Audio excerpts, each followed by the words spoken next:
So our topic this week is sort of apropos for New Year.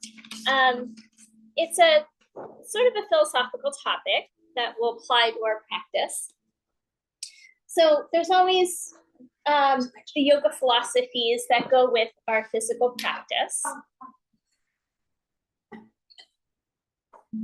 And so beginning of the year, we're often talking about things like, resolutions, or in yoga, we often refer to them as intentions. It's a little bit softer than a resolution. And so resolutions we often think of as, these self-improvement projects, things like that, where intentions are more, just things that we're hoping to maybe invite into our lives. It maybe isn't necessarily about a self-improvement type thing, but it's like what we intend for ourselves. But a lot of times those things don't stick, right? So yoga has suggestions. And the suggestion in the yoga philosophy for when we want to make change in our lives, whether it's things on our mat, like in our bodies, like, oh, I got tight hips, I want to change that. Or, oh, I have a weak back, I want to change that. Yoga offers this suggestion called Kriya Yoga. And so Kriya Yoga is a sort of three-part system in the yoga philosophies that leads us toward lasting change. So the first part of Kriya Yoga is called tapas. It sounds like the little plates we get at the restaurant. But in the Sanskrit language, tapas means dedication, discipline, heat, austerity, frictions. There's a lot of different meanings to this word.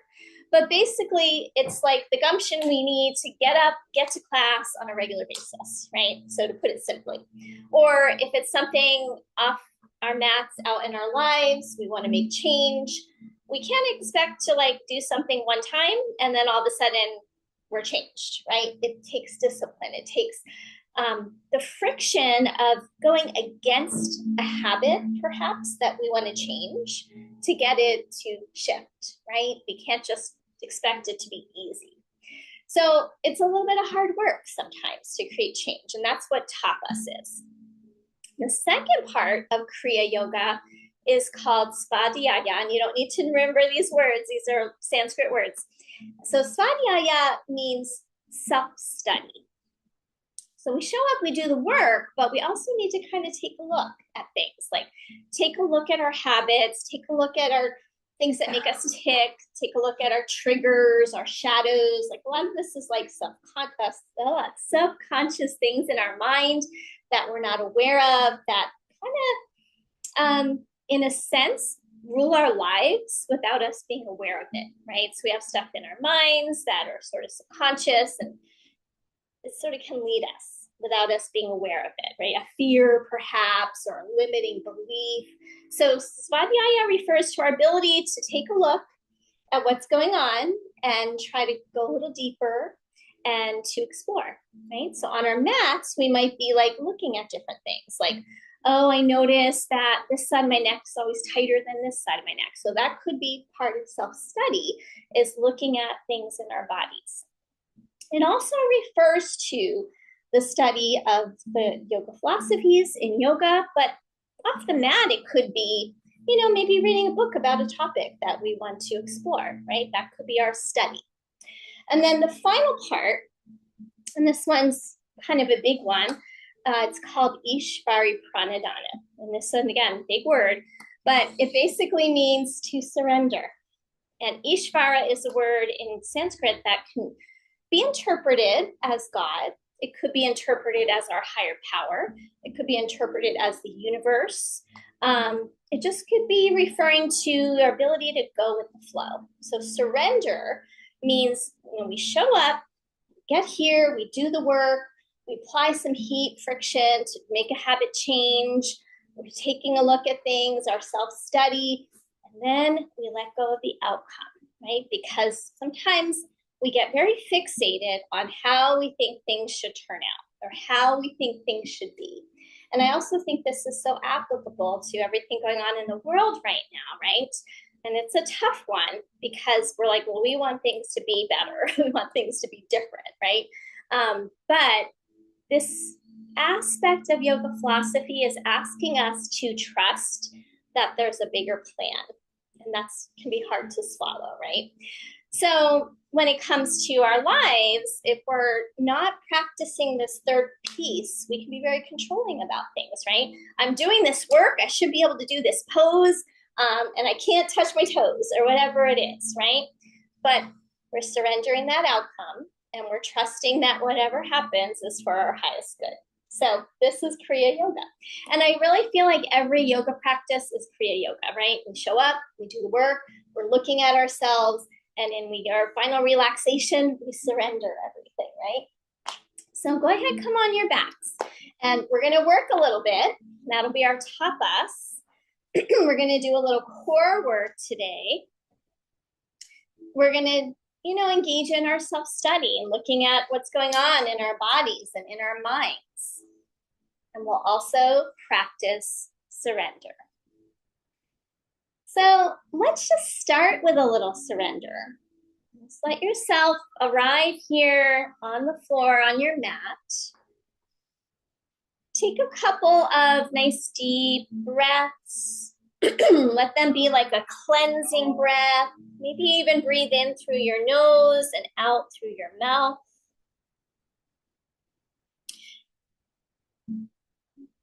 You might just start to notice things like where your body's resisting the floor. Are you feeling like your body's tense and holding up away from the floor? Can you surrender your body a little bit more? Maybe releasing things like tight shoulders, your clenching jaw. Try softening your breath. Really allowing yourself to meet the ground. So going a little backwards there, starting with that surrender. Because right now, there's no effort involved other than the fact that we had to show up. The tapas, that discipline, can also mean the discipline to be still. Because how often are we just go, go, go through life? And it can be even challenging to be still.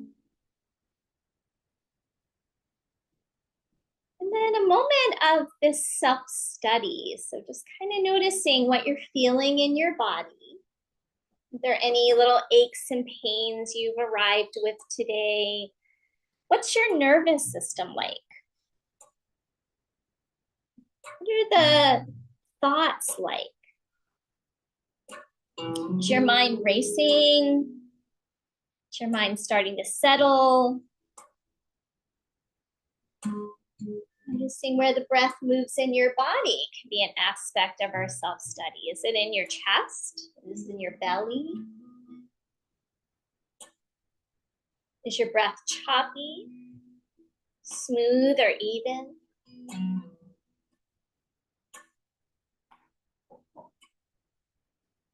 So go ahead, take like maybe another 2 or 3 breaths. This aspect of just settling into your practice. Begin a little bit of movement. Go ahead and bend your knees if your legs are out straight. And we're going to take our arms into a goal post position if it's comfortable in your shoulders. And if it's not, you're welcome to put your arms any other way. So goal post, we line our elbows up with our shoulders and the palms face the ceiling. Then from here, we're going to begin some little pelvic tilts. So inhale, arch your lower back away from the ground.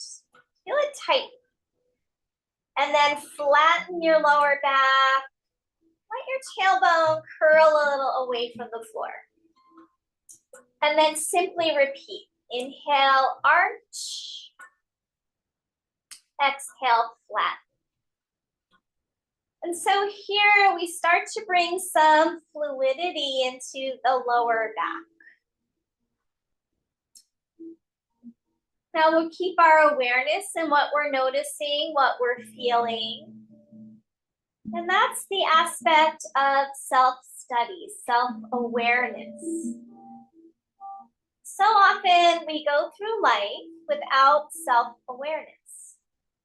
We're just going through the motions. We don't really notice things. It's almost like we're on autopilot. But somatic work asks us to be really present with what we're doing, to pay attention. So go ahead and do a few more rounds, and I'm just going to give you some moments of quiet so you can just tune in and notice.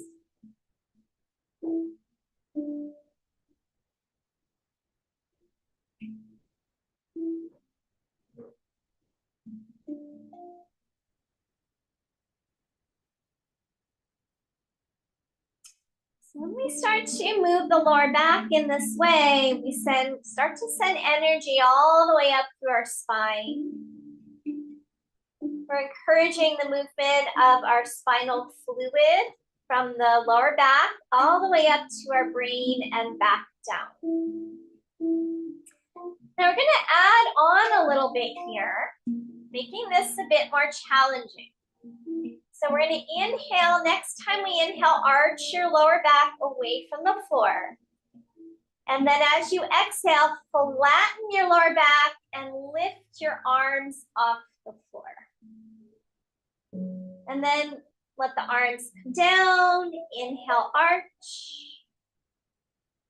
Exhale, flatten, pick the arms up. And then keep going like that.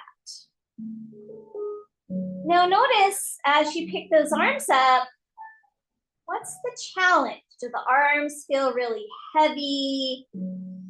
What's it feel like in the core of your body? Maybe in the abdomen as you try to lift those arms. And we'll repeat this a few more times. And if you feel like your body says yes to a little bit more challenge, try to pick up your head. So as you pick up the arms, lift your head.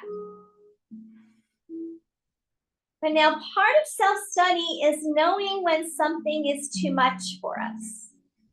And that might mean it's just today. Maybe next time you practice, you can do a little more. So we have to know the difference between what we are able to do today and what we need to let go of. And that's part of our surrender. The Ishvara is just letting go of what doesn't serve us. Let's do two more like this. And don't worry if you feel like you don't want to lift the head. That is your choice. Last one.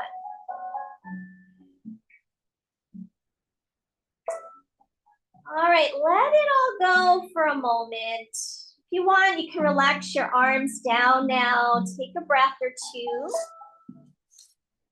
And we engage in the self-study in somatic work every time we take a pause and we notice things. Like maybe now there's a little more energy flow through your arms or your abdomen after a bit of movement. Maybe you feel something in your spine. So now we're going to interlace hands behind the back of the head. We're going to continue with our core work. We're going to inhale, arch the back again. And this time, curl up like a sit-up. Round your spine. Bring your elbows in toward the sides of your head. Inhale, come down. Arch the back. Exhale, curl up. So different from a regular sit-up in a number of ways. First of all, we're adding that arch of the back. So this is good for our spine to go through the arch and the round. Second of all, we're moving slowly. This is not about trying to get in as many reps as we can. This is about being mindful in our movement and practicing self-awareness. What muscles are engaging? What muscles are stretching? What sensations am I noticing? Now, if you're up for a little more challenge, we're gonna pick the feet up as you curl up. So feet come off the ground. Curl in, and then elbows down, inhale, arch. And then if feet coming off the ground feels like a little too much effort, we're gonna skip it.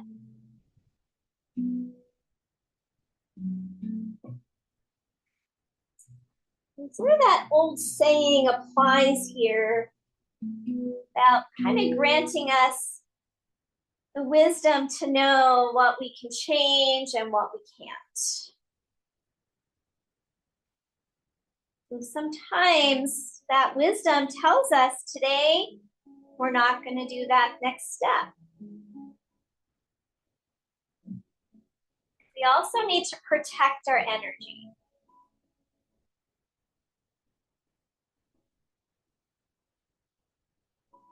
We're taking a few more rounds. Notice if you get fatigued and feel free to take a break, especially if you're new to the practice. Last one. And then we'll take a pause and let it all go and breathe.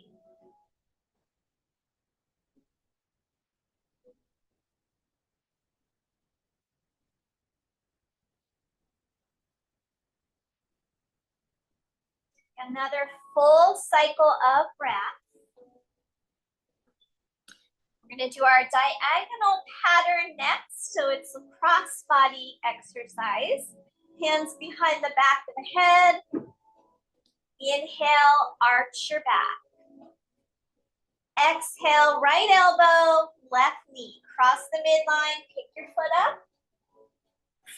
Inhale, come down, arch your back. Left elbow, right knee. Cross the midline.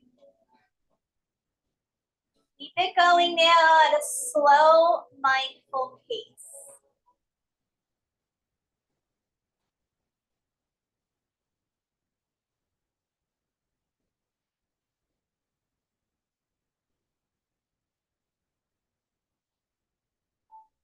Can you slow your breath cycle down a little bit more so that you're taking a nice full inhalation?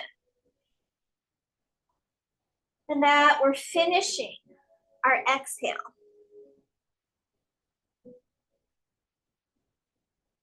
Feet flat, knees bent, so we're not straightening the legs. So we're going to keep those feet on the ground other than we're lifting that one leg.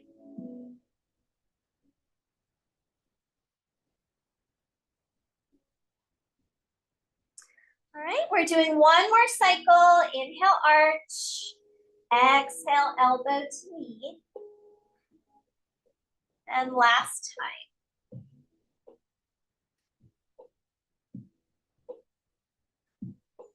All right, go ahead and pause. Feel and sense the abdomen, the spine, the breath.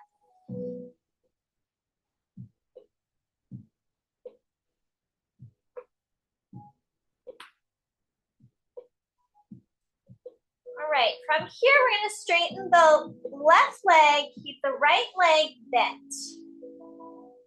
Arms out to a T. We're going to go through some of our basic moves today, but then we're going to add some new things on. So this is called unwinding. So we're going to widen the leg and the foot so they're about max distance. On your next inhale, let the right knee drop over to the left. Push into your foot and roll onto your left outer hip. Look over your right shoulder and spiral your right arm if you like. And then come back to the start. Let that hip come back down. And then repeat. Push into the foot, drop your knee over. Let your arm spiral. And then bring it back. Right, so if anything gets to be too much in your brain, you can skip any steps that feel like confusing. You can also take a peek if you're new to practice, if you need to see a visual of what I'm doing. And then eventually you go back and you maybe even close your eyes so that you get that internal awareness. Keep going.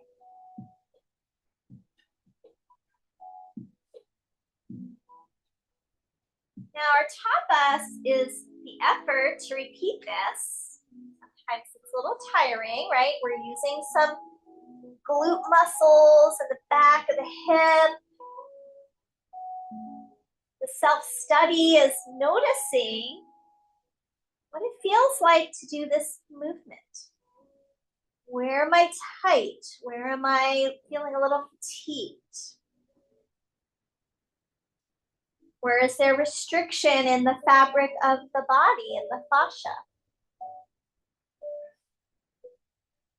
Now, if you want a little more tapas, try pushing into the floor a little more with the foot, with the head, with the hand.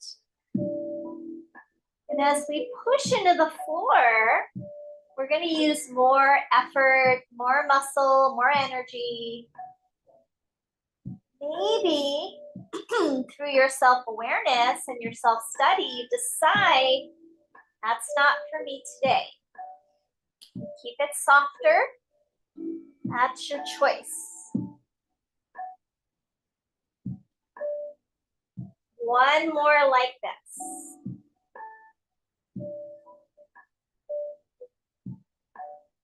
All right, and then we're going to slide the leg out, pause, and we have a moment of surrender, letting it all go for the next 2 breaths. Feeling particularly what's going on in the right side of your body.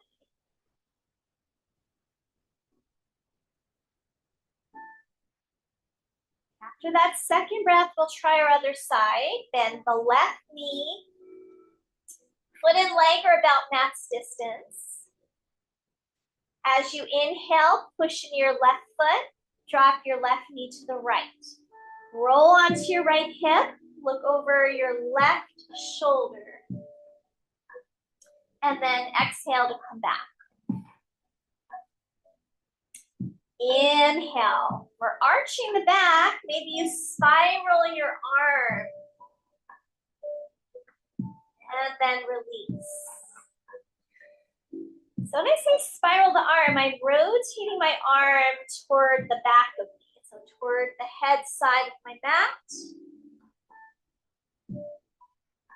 And it just helps to release tightness in the fascia that connects our arm to our chest.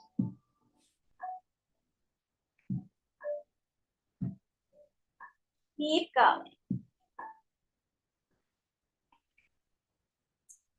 Try to lengthen out those breath cycles if you can. So that's going to accomplish several things. When we lengthen the breath cycle, we're slowing ourselves down.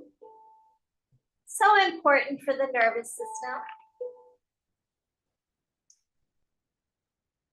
When we take those complete inhales and exhales, much better for our lungs, our diaphragm. We're going to get a little bit more range of motion. Maybe you're adding that pushing into the ground. Activating more muscle, getting more sensation.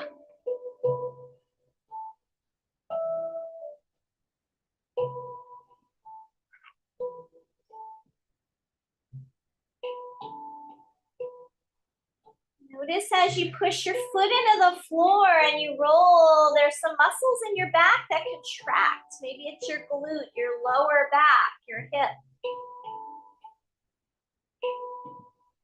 Last couple cycles on this side.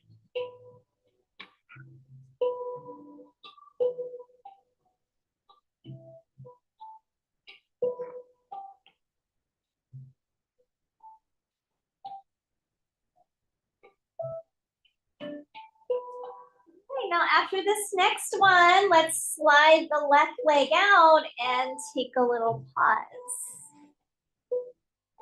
Surrender your efforts now into the ground.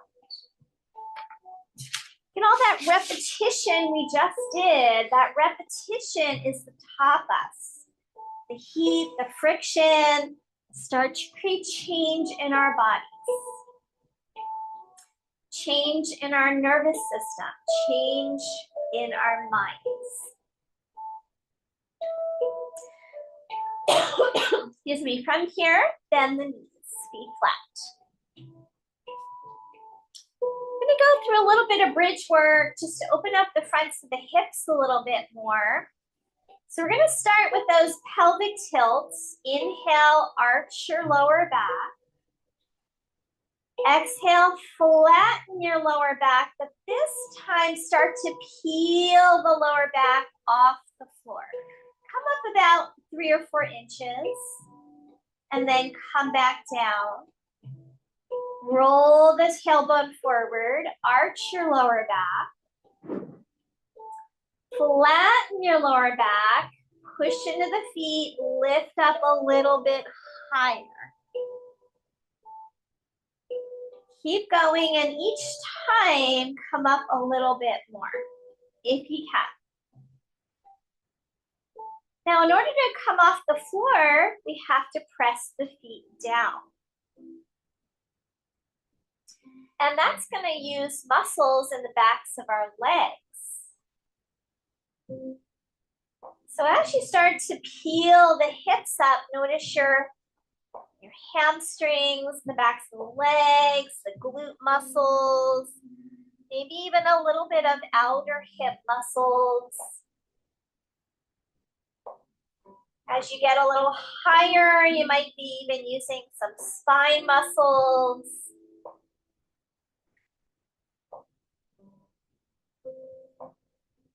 Inhale when you're down and you arch your back. Exhale to push up. And the more you push into the floor, the more you're going to activate some of those back body muscles.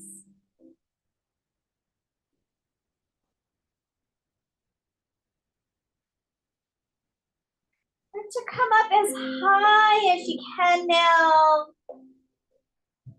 in that realm of what's good for your body. Creating nice waves through your spinal column. But really what I'm going for here is opening the front of the hip. So as I press up, I'm opening the hip flexor area, which, you know, when we sit a lot, that's often in a contracted, shortened, weak state. I want to open that area up. Last few rounds.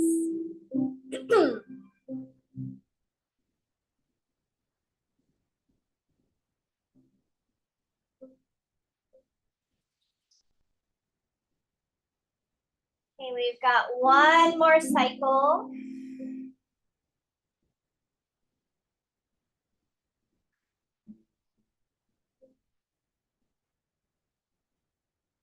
And then we'll come down, relax. Feet as wide as the mat, windshield wiper, right to left.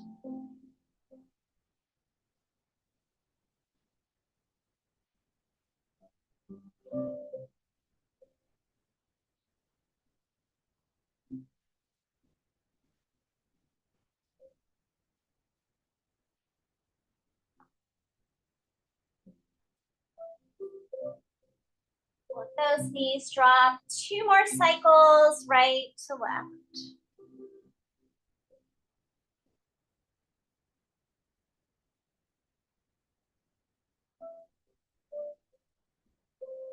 Right, we're going to come back to the center, walk your feet towards each other.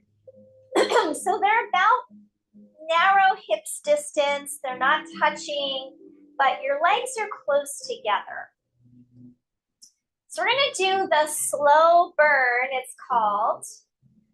It's gonna be opening the knees out to the sides, very slow motion. And you might notice little quivering, little shaking happening. Once the knees are all the way to the floor, we're gonna come up very slowly, and we're gonna do so over the course of 1 minute to open and 1 minute to close. So I'll talk you through it. I just want to get a little timer going here. All right. So feet flat, start to slowly open those knees incrementally, and I'm going to let you know when you should be about halfway.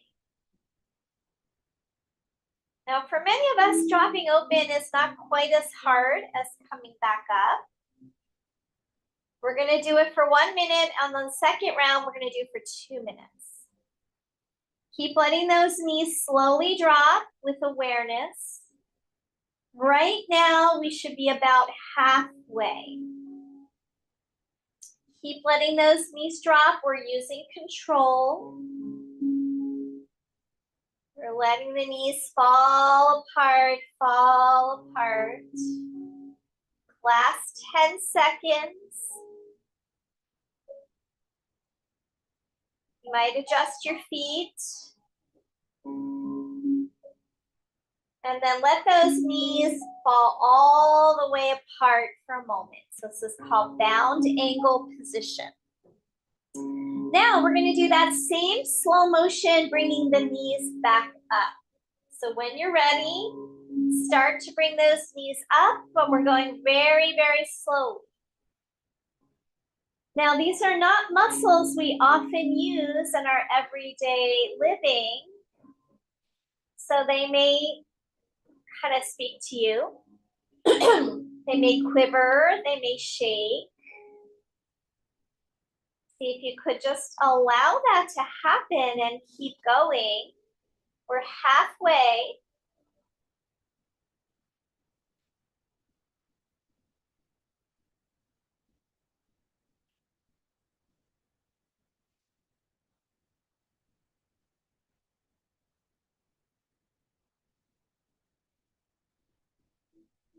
Last 10 seconds. We're not all the way up yet.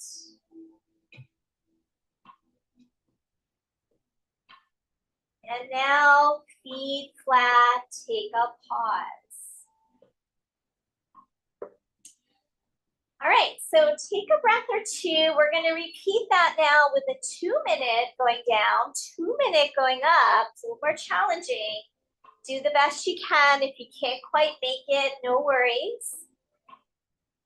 But this is also tapas. It's the discipline to slow ourselves down and to not just rush through it and bring those knees up, okay?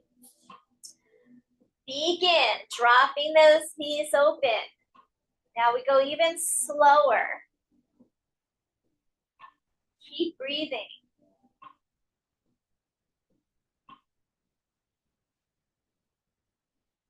How slow can you go?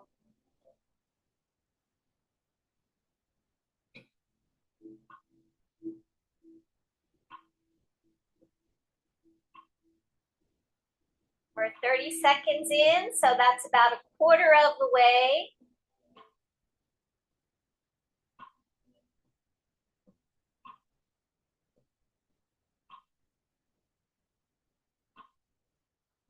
Notice sensations that arise every little stage of this exercise.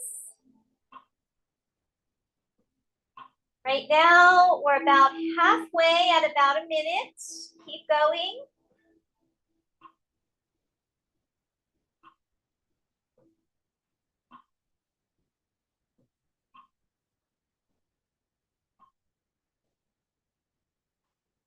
Let your jaw be relaxed as you do this. Maybe tend to accumulate tension.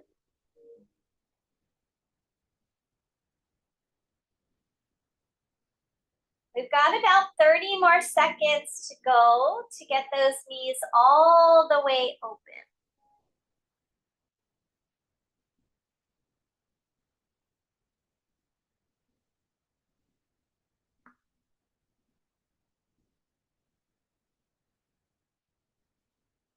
Last 10 seconds.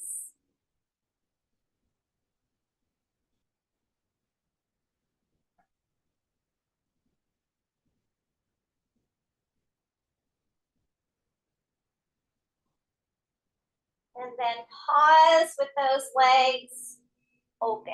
Take a breath or two. So this is a really interesting exercise because it trains us to use these muscles in various positions. We use them slightly differently. And so normally we just kind of flap the knees open, flap them back together, but this uses a lot more control. Now 2 minutes to go back up. Begin.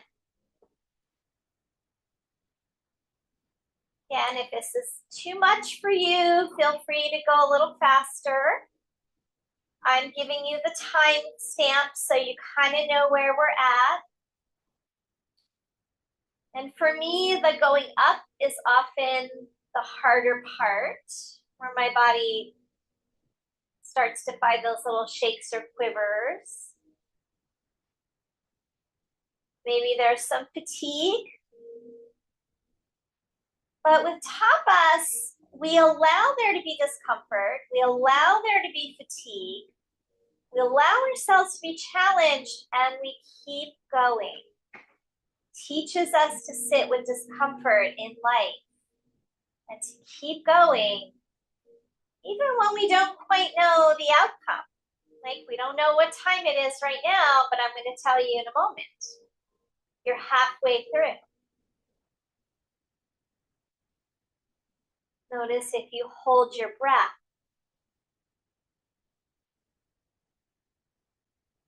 A lot of us are weak here in the inner thighs.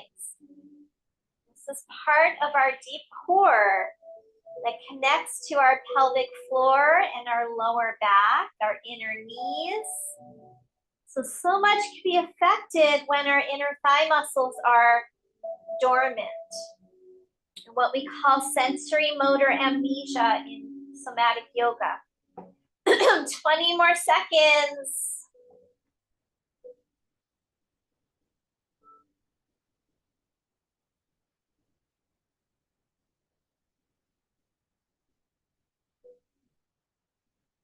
Almost there.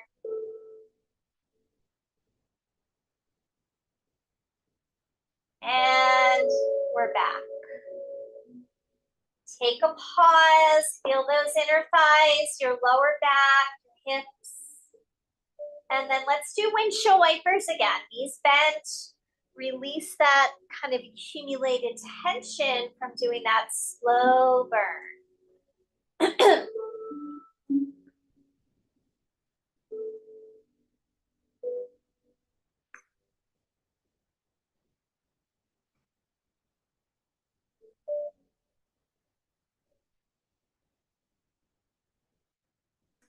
All right, working with just your right leg, we're gonna keep our knees bent, feet flat. Drop that right leg out to the side with control, but you don't have to go for the slow burn, just go slowly. Let it stay out to the side for a moment. And with your self-study, notice maybe any muscles that are engaging, contracting, shortening, or muscles that are opening, lengthening. What's the difference between your outer leg and your inner leg? Now from here, try to pick the foot up off the floor, just a hair, and it may or may not be able to get off the floor. Notice now a change. What's different? And then relax that foot and bring the knees slowly back up. Okay, so discipline to pay attention, to stay present, and to notice. Slowly drop your left knee out to the side. Use control. Let it land there out to the side. And by the way, if you have any strain, you could put a block under your knee. Notice the outer leg, the inner leg, differences in sensation. Now try to pick that foot up off the floor, just a hair. What changes just to lift that foot up? Tiny bit. And then release the foot. Bring the knee back up.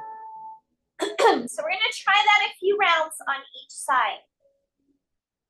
Slowly drop the right knee out to the side. We're going to add some things on. Once the knee is out to the side, pick the foot up just a hair. Now draw that foot slightly away from the midline. A little more out to the side. What changes? Bring that foot back towards center, a little bit toward the floor, and then foot down. Bring the knee back up. Other side, slowly drop left knee out to the side.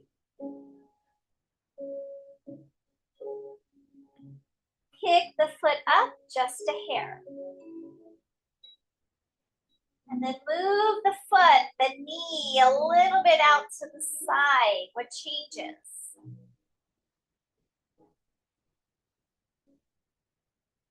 Bring it back in, set the foot back down, and bring it up. Take a breath. This is really small, subtle work, but it's also very effective at awakening dormant muscles in and around our hips and our pelvis, right? These are muscles that we don't often utilize if we're sitting a lot. All right, let's try that again. Drop the right knee out with control. Don't let it flop.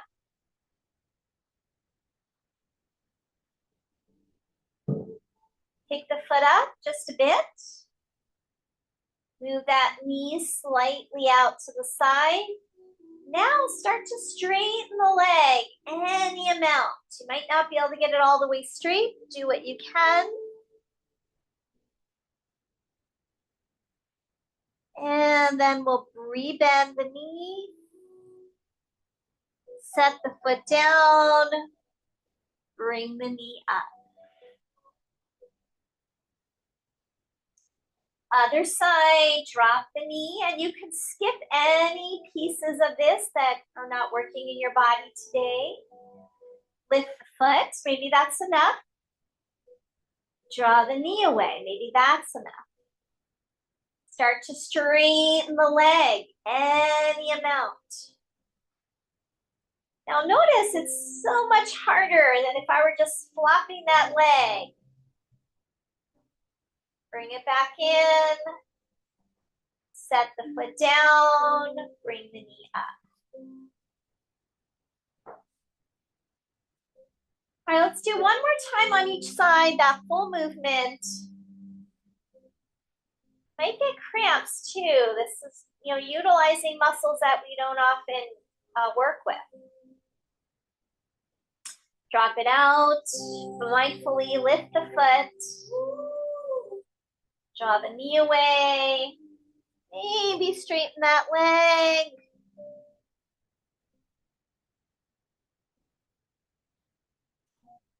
Rebend. Foot down. Bring it back up. Last round. On your own.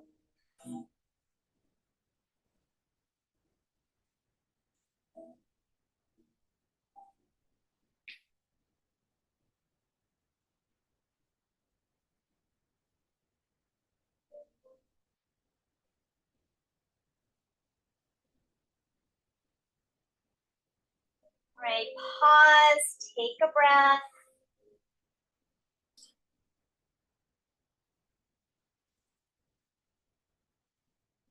All right, so just for fun, we're gonna do this like just really without control, really fast. Drop the knee open, lift the foot, extend the leg. Bring it back. Do your other side. Drop the knee open, lift the foot, take it out to the side, bring it back. Different experience, right? So by going slowly, we're really creating much more control, much more muscle to brain connection. We're building brain maps for underutilized muscles versus when we do this without the self-study, without the slowing down, the self-awareness. All right, so now we're gonna drop that right knee out to the side. Feel free to use a block if you want. We're gonna take the right foot behind the left foot. Now that's gonna open up that inner leg hip a bit more. So if it's too much, you can keep your foot outside rather than tuck it behind. But if you can, tuck it behind. Take your right arm overhead. Now, similar to what we did before, push in your left foot, roll onto your right hip, look over your left shoulder, arch your back, reach through your right arm, and reach your left arm down toward your foot. And then release and come back. Hips down. All right, so let's repeat that. Push into the ground. You're arching your back.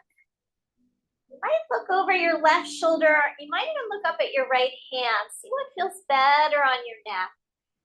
And then release, come back down. Okay, now those of you who can, hold your right foot with your left hand. That's the next stage. It might be too much. So skip it if it is and continue.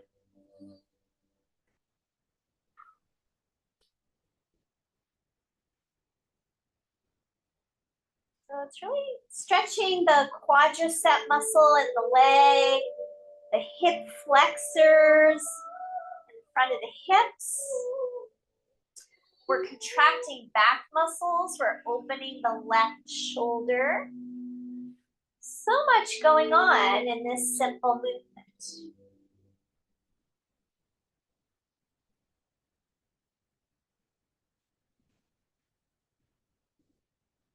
Maybe engaging glute muscles.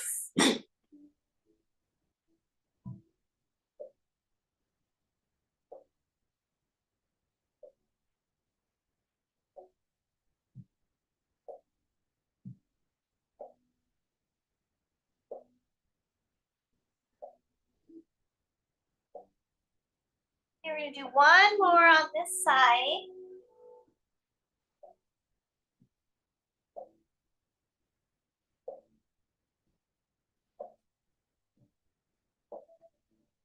And then relax. Straighten both legs for a moment. Feel the changes, one side versus the other.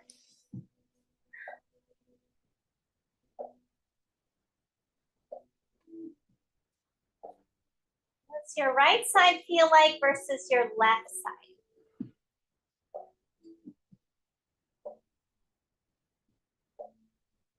Right. Bend both knees. Drop your left knee out to the side, and if you can, left foot behind the right heel.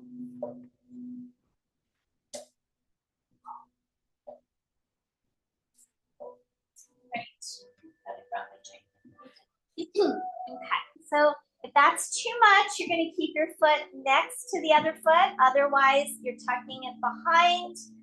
Take your left arm overhead. And then we're going to push into that right foot. And roll onto the left outer thigh. Come back down. So first couple rounds, don't try to hold the foot. Then you might notice if one side's feeling a little different than the other.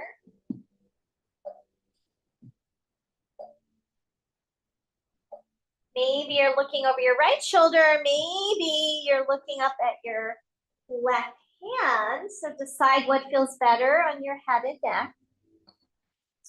Now, those of you who can, hold the left foot with your right hand. Creates a little bit deeper quad stretch to have that hand-foot connection. We inhale as we go into that arch. We exhale to release.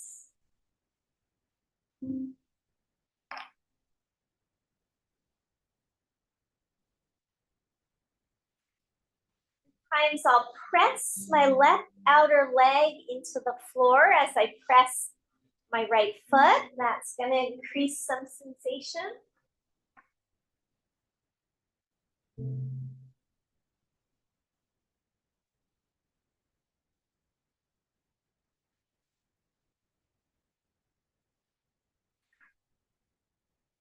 So our Kriya Yoga, we keep going even when we're feeling like this, I could really just take a break.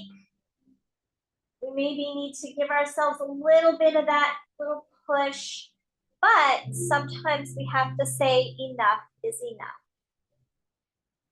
Last one. Okay, now we'll release. Unwind everything, straighten the legs, take a pause.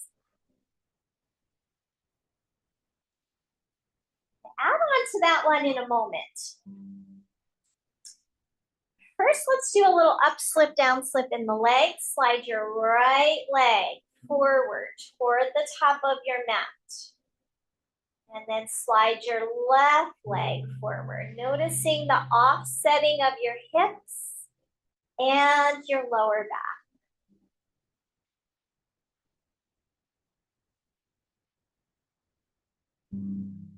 Move slowly, mindfully.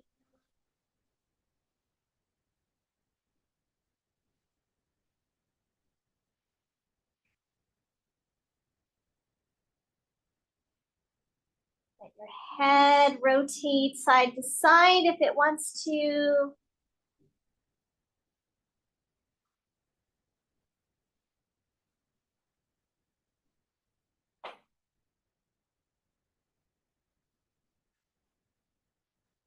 Finish out this next round.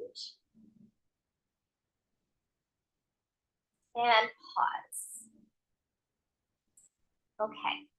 So we're going to come back to the first side. We're going to bend the knees and tuck the right foot behind the left foot. This time we're going to take our arms out to a T and bring the left knee into your chest. So lift the foot and extend that leg up towards straight. Okay, now from here, you're going to take that left leg over to the right toward the floor, any amount. Look over your left shoulder and then come back up to vertical. Now you might need to keep that knee a little bent. You might be able to get it more straight. How far you come across is up to you. Feel that twist in the abdomen, the stretch through the outer leg.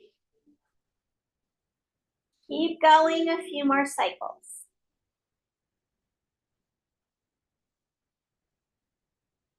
Now, those of you who want a little bit more, hold your right foot while you do this.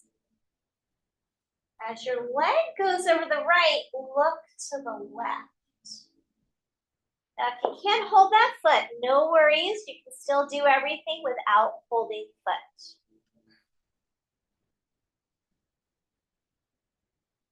This also stimulates the low belly and the lymphatic system in the inguinal area, which is in the groin and in the inner thigh area.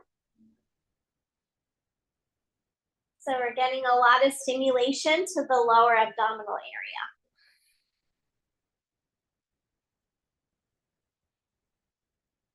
And this could be a stagnant area if we sit a lot. You know, all of our weight goes into it. We're not getting much movement there. Really good to stir things up a bit. Maybe that foot goes all the way to the floor at some point. Last 2 rounds.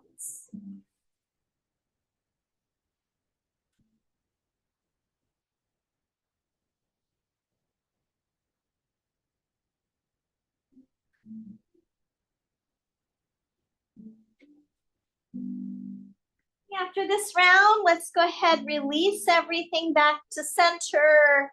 Straighten the legs, take a few breaths.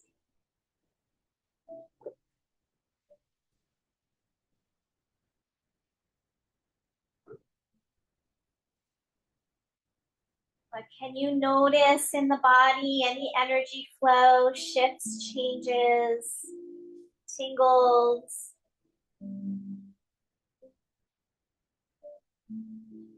All right, let's try that on the other side. Rebend the knees.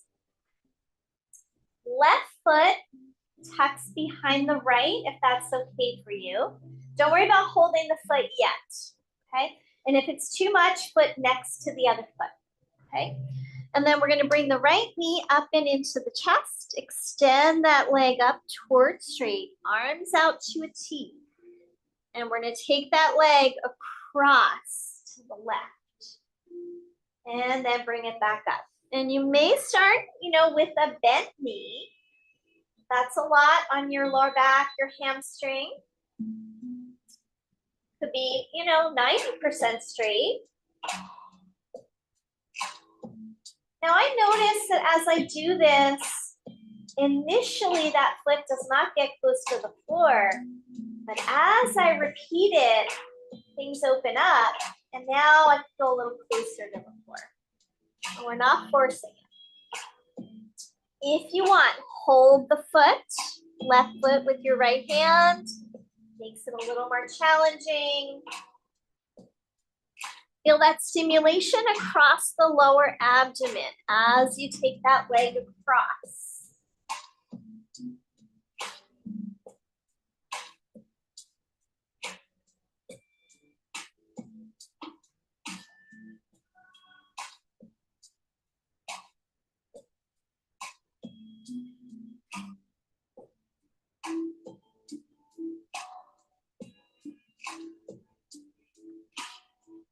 This is our last big exercise, sort of our peak movement today after all the preparation.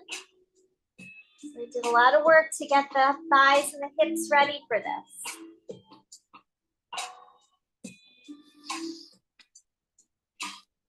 Maybe that foot starts to get to the floor. We've got 2 more rounds. Always feel free to take a break if you need to.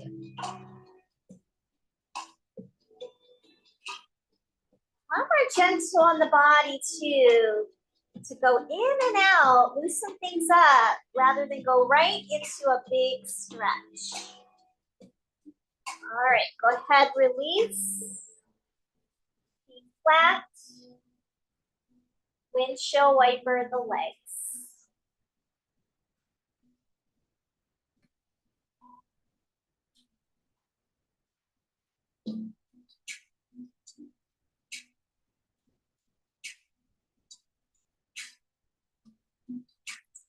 All right, grab a single tennis ball. We'll have a lot of time for a lot of ball work, but I want to just get a little bit into those outer hips.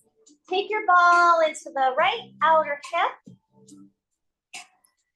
So right in the outer glute muscle, and we're gonna drop that right knee out to the side like we did in the beginning, and then pick that foot up a little bit. Draw the knee away, maybe straighten the leg. Bring it back in, and we're just gonna repeat that same side. Feel free to kind of move your ball around, hitting different spots. So we start to massage out that outer hip.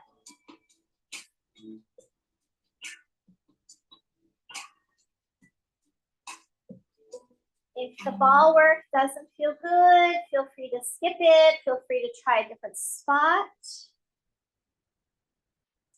Especially if you're new to this kind of work, feel free to skip it.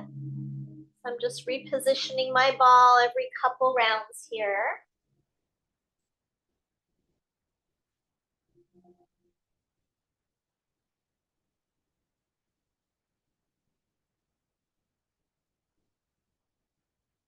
Last one on this side.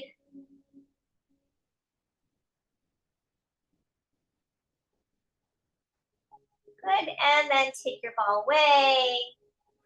Feel that right side versus the left. Like it kind of just starts to melt the skin, the tissues a little bit more toward the floor after we massage it. Okay, other side. Pop that ball on the left glute outer hip area. Drop the knee open. Lift the foot. Again, you might just work with that. Then draw the knee away and maybe straighten the leg any amount. And we'll bring it back in. Okay, so keep going and feel free to change the ball position anytime you like.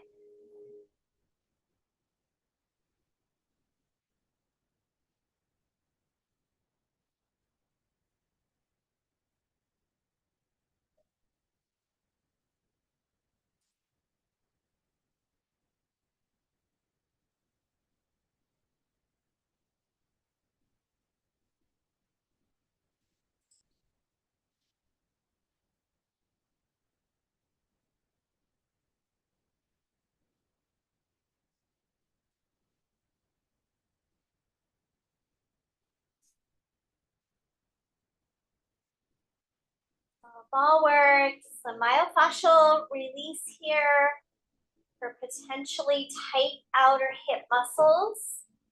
Part of our self-study is to kind of notice what we can tolerate here. Brings more blood flow in, more awareness. Breaks up stagnation in the tissues.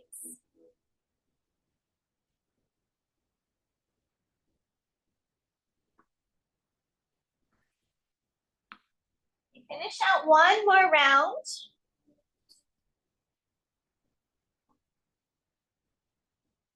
And then you can pop your ball out when you're ready.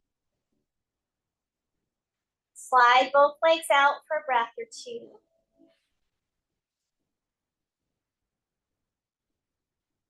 Now let's sense your whole body.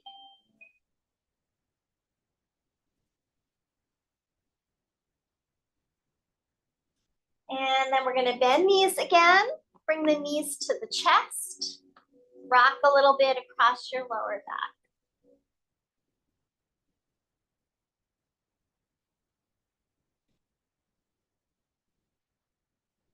Good, and then we'll take the legs up straight and the arms up straight. So we call this seaweed.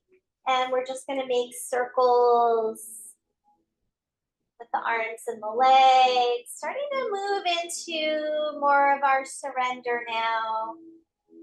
Let it be very soft and slow.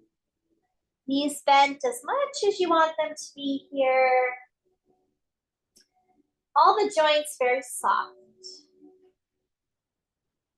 Like you're floating in water. If you're going into a certain direction, maybe you want to reverse.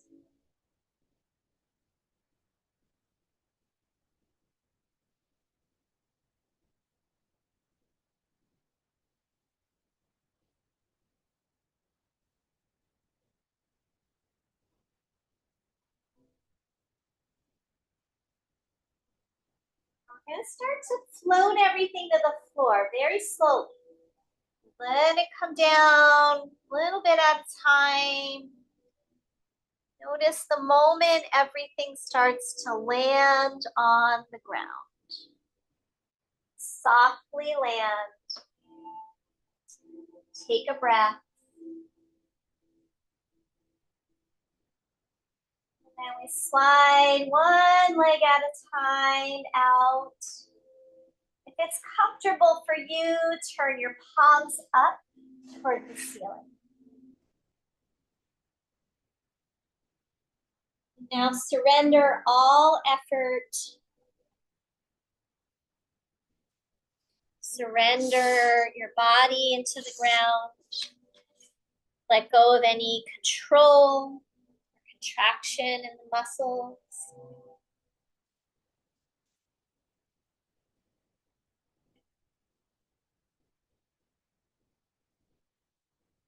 So Ishvari Pranadhana, this third part, the surrender, often also refers to our connection to something beyond ourselves.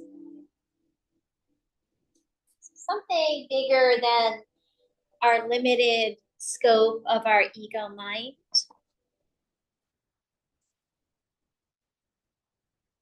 Surrender to what is in this moment rather than all of our resistance. Doesn't mean giving up or giving in or not fighting the good fight,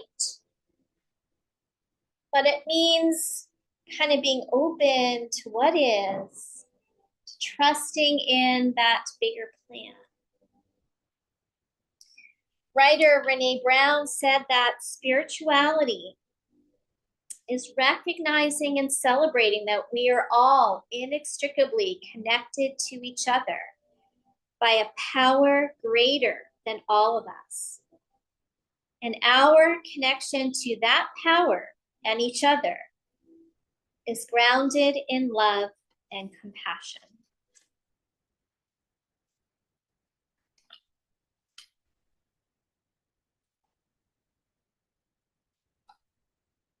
So when we're not practicing Ishvara, the ego can lead us into suffering due to the stress and anxiety that arises when we try to control, micromanage everything, to fix everything, to make it better for everyone around us. But practicing Ishvara allows us to release, to offer peace, even in times of uncertainty. It helps reduce stress and anxiety by surrendering our need to control, trusting in a higher power, and alleviating ourselves from the burden of the weight of the world. Trusting in the unknown even when things are difficult, even when things are beyond our understanding.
stay where you are. Share final little reading. This is written by my teacher, T.S. Little. He says, to make art, to teach a class, to play the stock market, or raise a family, you have to lean forward into the unknown. You have to use not knowing to your advantage. To the ego, this is always threatening, for its role in life is to call the shots and assume control. The ego's prerogative is always to know. But to live in the delight of the moment, to live a life open to magic, you have to sneak past the guard of the ego. By not knowing, we ignite the spark of creativity and tap our intuition. The famous French artist Edgar Degas once said, only when he no longer knows what he is doing does the painter do good things. It's like getting out of our own way. In myths and stories the world round, not knowing is best captured by the trickster, the fool, the shaman, the child. You can sense this in the teaching of the delightful and crazy Korean Zen master, Seungsan. Whenever one of his students asked him about accomplishing the way, he would say, only don't know, go straight. He taught always to act from the don't know mind. By not knowing, you open yourself up to the great force behind all change in the universe, one that is always outside of your control. The 14th Dalai Lama said, until the last moment, anything is possible. He was pointing to the connection between the law of karma, which is always unknown, and living a life of liberated awareness. It is like playing jazz or acting in live theater. It also happens in the ordinary tasks of cooking dinner and raising children. You never quite know what will happen. But rather than feel helpless in the face of the unknown, put not knowing into practice. Be ready for it. Don't fear it or try to resist it. For it is by living in the spirit of not knowing that you open yourself each day to endless possibility.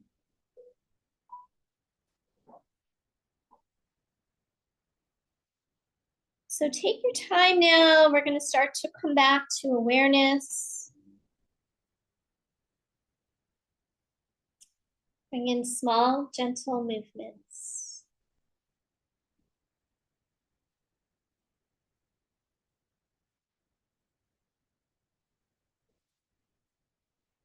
When you're ready, move as you like before rolling over onto one side. Let's have a pause there.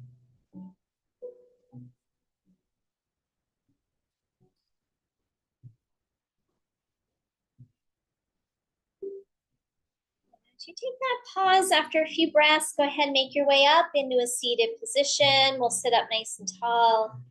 Take your time to arrive.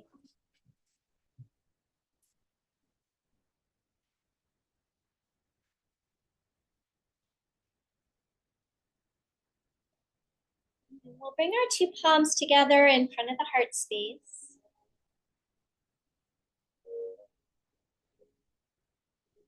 Take an inhale, exhale, bow to your heart.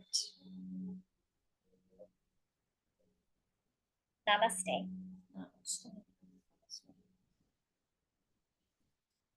Great.